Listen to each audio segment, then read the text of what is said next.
An example how grouping conditions can impact us. This can be easily observed at school, where peer pressure is a really big concern, and you can really observe this. If you want to observe group conditioning, one way is to go to school and kind of observe the students and how they are influencing each other. The weaker students with low self-esteem and lack of support at home can easily be pressured to conform to the group, because naturally that student does not want to be isolated, does not want to be left out and be lonely, and every kid wants to be popular among his or her friends. So kids growing up may think that they are independent and they know it all. But the fact is that they are still underdeveloped emotionally and physically. When faced with easy access to abundant information from the media, like the internet, they are too inexperienced to differentiate between what's right and what's wrong. Right? There's a lot of information there, but they don't know how to process properly. And that can lead to confusion and sometimes negative emotions. It's just too overwhelming. It's good to be connected to their friends on social media, but there could be bullying on the internet, virtual bullying, or if somebody who does not like the Instagrams or whatever that they post, that can create negative emotions. Or if somebody likes the post, that creates positive emotions. So their emotions are being driven externally. And they don't know what's right and what's wrong. They don't know that those likes or dislikes are really meaningless, just people's preferences. But because they don't understand between what's reality and what not reality, that they confuse themselves and they lack the emotional maturity to distinguish. So whatever is popular by many followers, they are likely to believe that it is right. They may use their own judgment to try to differentiate between what's right and what's wrong, but this is unreliable due to their underdeveloped intuition, because they don't have enough experience yet to tell. And they may seek recommendation from the peers, but their friends don't know any better and are just as confused as they are because they are emotionally immature. So how can we help our children to build self-confidence and become immune to bad peer pressure? Well, as toddlers, babies, children are attached to their parents, right? Wherever we go, they like to be with their parents. If you were to separate them, they would cry because they like to be with their parents. It feels comfortable to be in the arms of the parents. And as they grow a bit older, they go to kindergarten or Head Start, they like to share what they have learned in school, or when they play with their friends, who they like, who they don't like. They like to share it with their parents. But as they grow older, their world expands beyond their immediate family. Now it starts to include friends, neighbors, people outside the family. Then the tug of war begins between the family and outside friends. Whichever size is greater will attract them. How do parents know that they have lost the tug of war to the outside friends? Well, if they happen to come home, and if it's on a regular basis where they just go directly into the rooms and they stop communicating, they only come out for food, right? They only come out to open the refrigerator to see what's in there.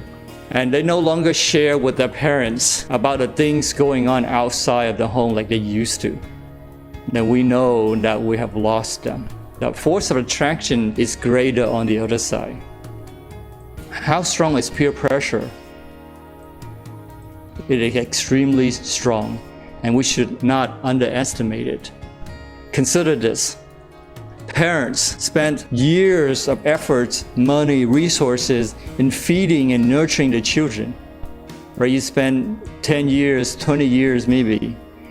But then when they go out with their friends, whom they only have known for maybe a few months, but can easily break the blood tie parent-child bond.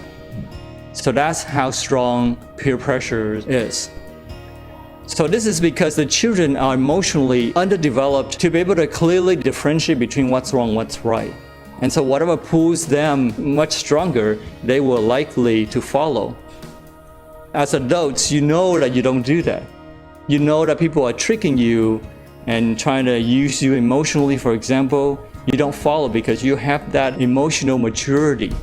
But yet, some adults might not have that emotional maturity. Mr. Chen, yesterday he mentioned in his lecture of a story that there was somebody who came to scam this elderly person. And he has been scammed for 40 times.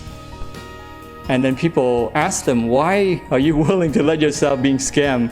He said, well, maybe the 40th time or the 41st time, it could be true. That shows that just because you age doesn't mean you have that emotional maturity. Children, they lack that emotional maturity. Therefore, they cannot tell what's wrong, what's right. What can parents do? What can we do to help them, to share with them? Well, the best way to improve the children's self-esteem is not signing them up to learn technical subjects such as math, science, or sports. They may become smart fast, right, with those additional curricula, and they can outperform their peers, but their individuality foundation is still weak. It's still an empty shell. They may seem really smart, but inside is empty because the lack of emotional maturity. The limit of how tall a building is, a building can last, as a simile, depends on how strong the foundation is, right? I mean, that's very intuitive. But it's not very intuitive when you put it into practice. Sometimes we forget. So similarly, one's success is prone to failure without a strong foundation of morality and proper conduct. Usually, families who are based on ethics and morality and proper conduct tend to last longer, tend to unite more, tend to be stronger. Many people fell from their pedestals, from the top of their beings, because their misconduct eventually caught up to them. The laws will catch up to those who misbehave. There are people who think that they can outrun the law, but eventually the laws will catch up to them. And even if the law of the land does not catch up to them, karma will eventually catch up to them. Teaching morality and ethics is the most reliable protection that parents can offer their children. You can protect your children when they are at home, but you cannot protect them 24/7 because they have to go to school, they have to go out and associate with their friends. And so they are being constantly influenced by the media and peer pressure. We cannot keep an eye on them 24/7. But with a strong foundation of morality and ethics, they can protect themselves. Right? So that's the best protective, preventive measures that you can offer the children to protect themselves. But here's the reality check. Right? That sounds really nice, but it does not work all the time. Reality check is that it is not easy because children nowadays cannot and will not accept the teachings of morality. There are children who think that this is old-fashioned. They think that this is completely unsuitable for the modern times. And unfortunately, some parents are not convinced either themselves that morality is a good thing to teach children because they're afraid that their children may lose the competitive edge, might not be able to outperform. And so they do all kinds of things to try to help their children to perform, and sometimes very unlawful ways.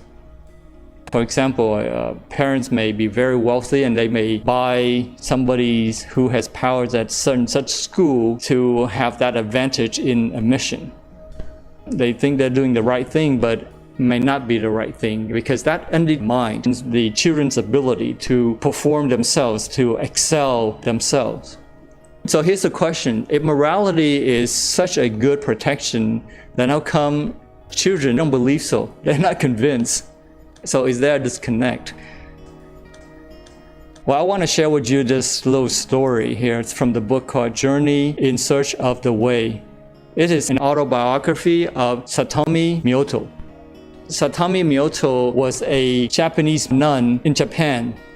She spent years searching for the truth, for enlightenment. A very arduous, difficult journey, and she recounted in her biography.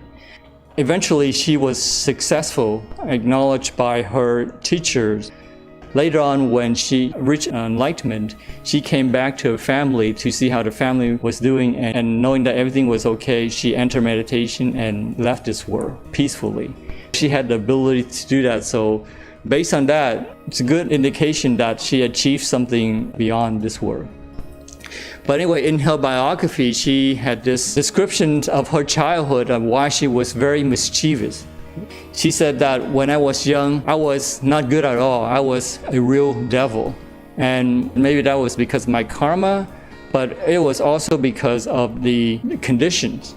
And also what she learned too, as a contradiction between what was taught in school, in her elementary school regarding ethics, and the everyday life of the adults around me, she said. So during ethics periods in school, we were made to listen to all sorts of lectures in moral education and were prevailed upon to be good and tell the truth and so on.